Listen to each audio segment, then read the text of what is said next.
예수님께서 십자가를 지시기 위하여 예루살렘으로 올라가시는 길을 두고 사람들은 보편적으로 고난의 길, 순환의 길을 가시는 것으로 인식을 합니다. 사람들은 보편적으로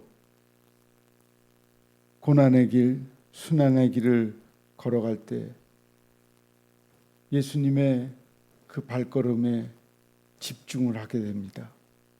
그러나 오늘 본문 말씀은 예수님께서 예루살렘을 향하여 나가시는 것을 두고 승천하실 기약이 차감해라고 기록합니다. 즉 누가복음은 십자가 사건이 단순히 예수님께서 고난을 받으신 사건이 아니라 예수님께서 부활 승천하시어 영광에 이르는 사건임을 나타내고 있습니다. 하지만 오늘 성경 말씀 가운데는 그리스도의 영광을 알지 못하고 예루살렘으로 가는 길을 막는 무리가 등장합니다. 그들은 사마리아 사람들이었습니다. 유대인들은 사마리아인들은 오랜 시간 적대적인 관계 안에 있었습니다. 그들은 전통적인 불화로 인하여 서로를 받아들이지 않을 뿐더러 대적하였습니다. 그래서 예루살렘으로 가는 유대인 순례자들이 사마리아 지역을 통과할 때면 사마리아 주민들로부터 배척과 방해를 받는 일이 있었습니다. 예수님과 그분의 제자들 또한 마찬가지였습니다. 예수님께서 하늘 영광을 위해 예루살렘으로 가시는 길이었으나 그것을 전혀 알지 못하는 사마리아인의 한 마을이 통과를 거부했습니다. 그래서 이 일로 주님의 제자들은 분노하였습니다.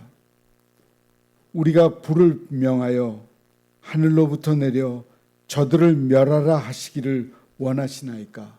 본문 54절입니다. 특별히 이 분노의 질문은 세베대의 아들 야고보와 요한의 형제에게서 나왔습니다. 성미가 급하고 과격했던 이들 형제에게 예수님께서는 일찍 보아너게 곧 우레의 아들이라 별명을 주셨습니다. 또 세베대의 아들 야고보와 야고보의 형제 요한이니 이 둘에게는 보아너게 곧 우레의 아들이라는 이름을 더하셨으며 마가복음 3장 17절입니다. 그들은 주님 앞에서 우레의 아들이라는 별명에 맞게 쩡쩡 울리는 저주의 음성을 내었습니다. 하지만 예수님께서는 그들의 분노에 동참하지 아니하시고 도리어 그런 야고보와 요한을 꾸짖으시며 다른 마을로 가셨습니다. 주님은 그들에게 하나님의 자녀요 예수 그리스도의 제자로 살아가는 이들의 입은 그리스도를 거부하는 자들을 저주하는 데 사용할 것이 아님을 알려주셨습니다. 다른 이를 저주하였던 야고보와 요한의 입은 훗날 순교하기까지 복음을 전하는 일과 사랑과 계시의 메시지를 전하는 도구로 변화되었습니다. 이제 예수님께서는 사마리아 지역을 벗어나 다른 마을로 가십니다. 그리고 그 길을 가시며 많은 사람들에게 충격을 주는 두 가지 말씀을 하십니다. 어떤 사람이 주님을 따르겠다는 의사를 공개적으로 표현하자 주님은 허락이나 거절의 말씀을 대신 이렇게 대답합니다. 여우도 굴이 있고 공중의 새도 집이 있으되 인자는 머리 둘 곳이 없도다. 질문을 했던 사람의 신분은 마태복음에서 서기관이라고 밝히고 있습니다. 한 서기관이 나와 예수께 아뢰되 선생님이여 어디로 가시든지 저는 따르리이다. 마태복음 8장 19절입니다. 서기관들은 늘 예수님의 말씀을 대적하면서 논의의 쟁점으로 삼으려 했으나 이 사람은 그런 마음을 버리고 제자 되기를 원했습니다. 그에게 예수님은 인자의 길을 말씀하십니다. 팔레스타인 땅에서 쉽게 볼 수 있는 여우 작은 짐승을 잡아먹거나 농작물을 파먹고 살면서 나무 등걸 같은데 굴을 파고 집을 만듭니다. 만든 굴은 피곤한 몸을 눕히고 새끼를 낳아 기르는 안식처로 사용됩니다. 새들도 둥지가 있습니다. 하루 종일 흔들다 지친 날개를 쉬게 해줄 보금자리에 밤을 지새우며 알을 품습니다. 그런데 하나님의 아들이신 예수 그리스도는 이 땅에서 머리 둘 곳조차 없으셨습니다. 예수님은 하늘의 부여를 다 버리고 이 땅의 가장 낮은 곳으로 오신 것입니다. 우리는 이러한 주님의 말씀을 들을 때 그리스도를 따르면서 물질의 문제를 어떻게 극복해야 할 것인가 하는 과제와 마주칩니다. 그렇다면 그리스도인들은 가난하게 살아야 하는 겁니까? 그리스도인이 꼭 가난해야만 하는 것은 아닙니다. 그러나 그리스도인은 재물에 대한 바른 자세를 가져야 합니다. 예수님은 하나님의 뜻을 위하여 가장 낮은 곳으로 오셨고 그토록 피하고 싶은 고난의 길, 십자가의 길을 가셨습니다. 그러므로 그리스도인은 부요한 것이 죄는 아니지만 재물보다 하나님의 뜻이 우선이라고 생각해야 합니다. 때로는 하나님의 뜻을 위하여 재물도 포기할 줄을 알아야 합니다. 그리스도인은 하나님의 은혜로 물질적으로 여유로워질 수 있습니다. 때로는 그리스도인에게 재물이 풍족하여지는 복이 주어지기도 합니다. 하지만 그 물질을 탐하여 욕심을 부리는 것은 죄입니다.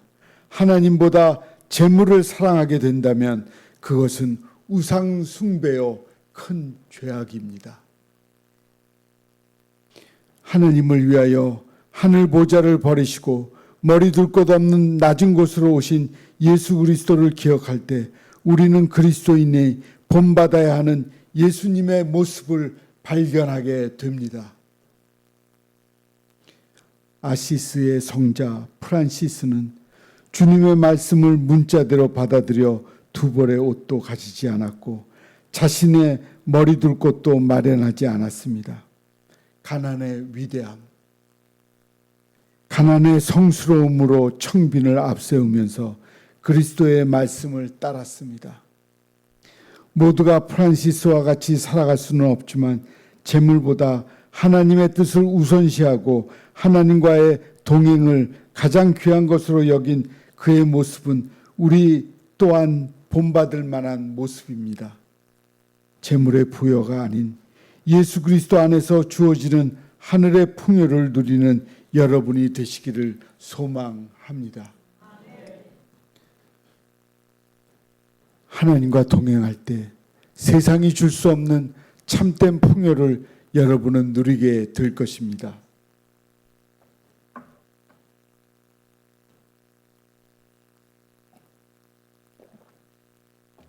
본문에 등장하는 서기관으로 추정된 어떤 사람은 예수님을 따르면 얼마나 좋은 인생이 펼쳐질까 기대했을지 모릅니다. 어쩌면 그는 사람의 관점에서 성공적인 삶을 기대할 수도 있습니다.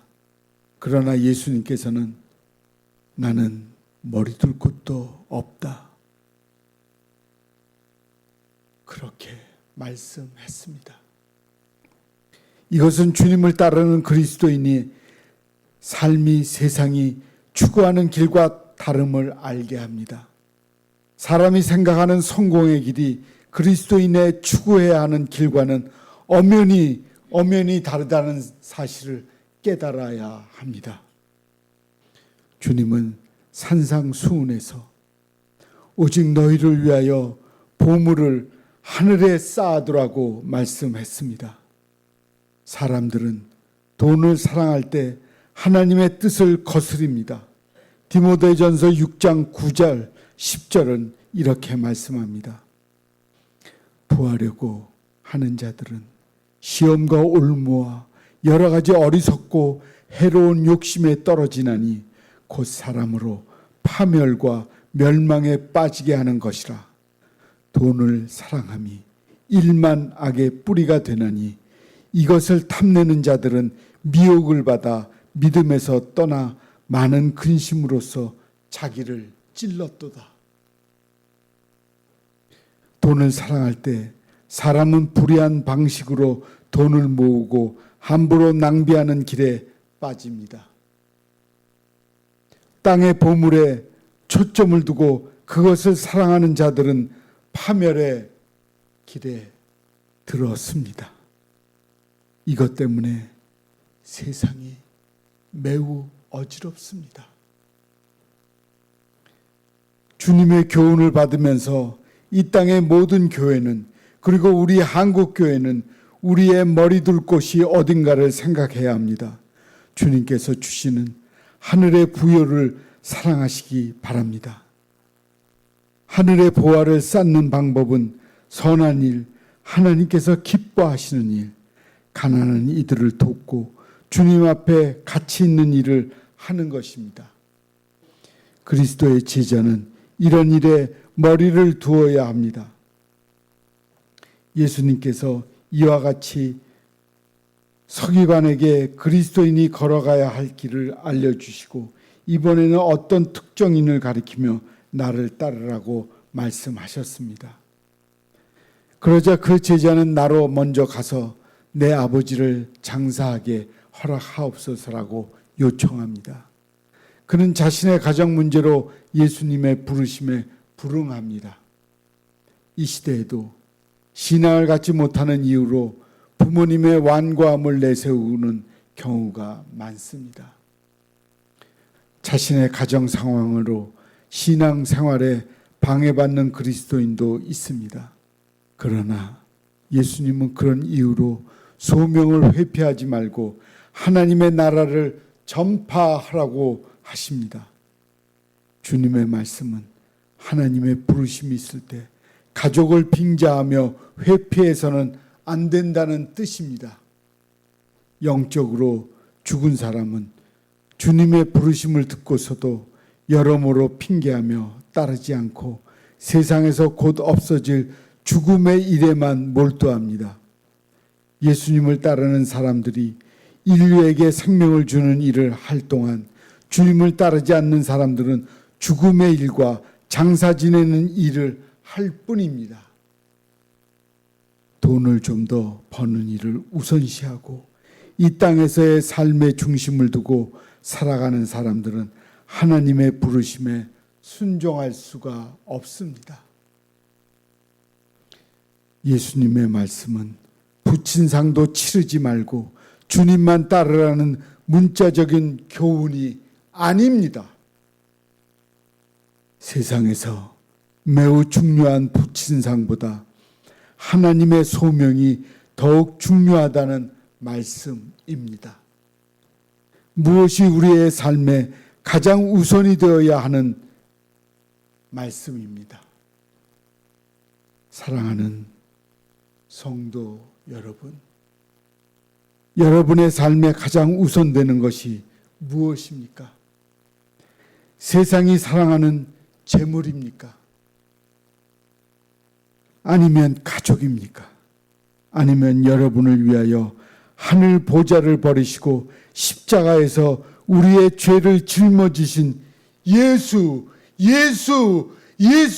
그리스도이십니까? 헛된 것으로부터 시선을 돌려 여러분의 구원의 길을 인도하시는 예수님에게로 시선을 고정하시기를 바랍니다.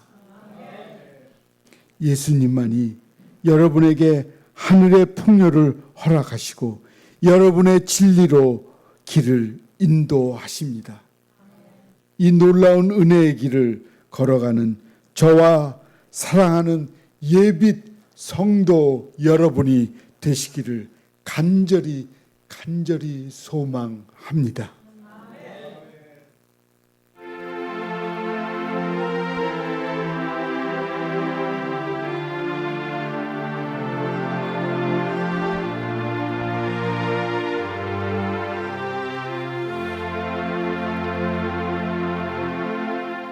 세상 흔들리고 사람들은 변하여도 나는 주를 섬기리.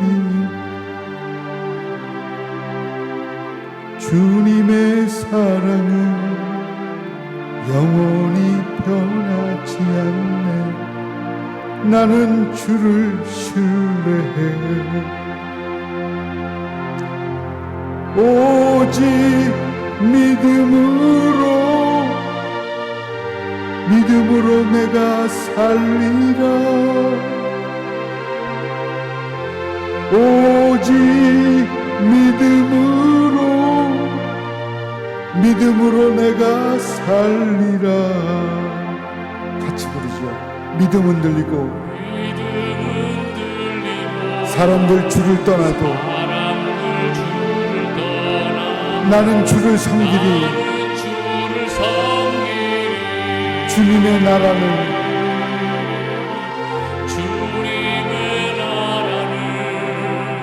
영원히 쇠하지 않네. 나는 주를 신뢰해. 오직 믿음으로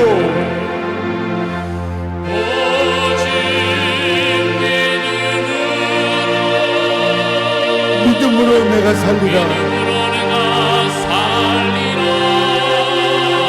오직 믿음으로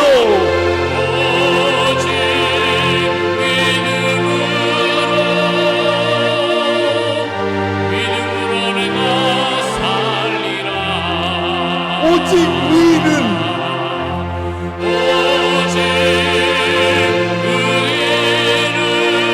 믿음으로 말미암아 살리라.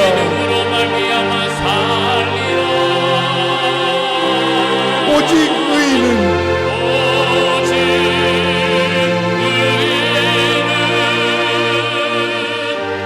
믿음으로 말미암아 살리라.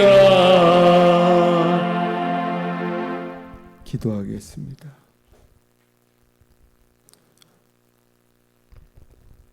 하나님, 우리는 그리스도인들입니다. 세상이 아무리 흔들려도 우리 하나님을 믿는 하나님의 백성들은 흔들리지 않습니다. 믿음으로 길을 나서는 그리스도인들의 각오를 주님이 인정하고 주님이 이끌어 주시옵소서. 예수님의 이름으로 기도합니다. 아멘. 샬롬 샬롬 샬롬 샬롬 샬롬 샬롬. 내니 두려워 말아라. 나의 아들 나의 딸아 안심하라. 샬롬 샬롬 샬롬 샬롬 샬롬 샬롬. 나의 평안을 주노라. 세상과는 다른 평안 두려워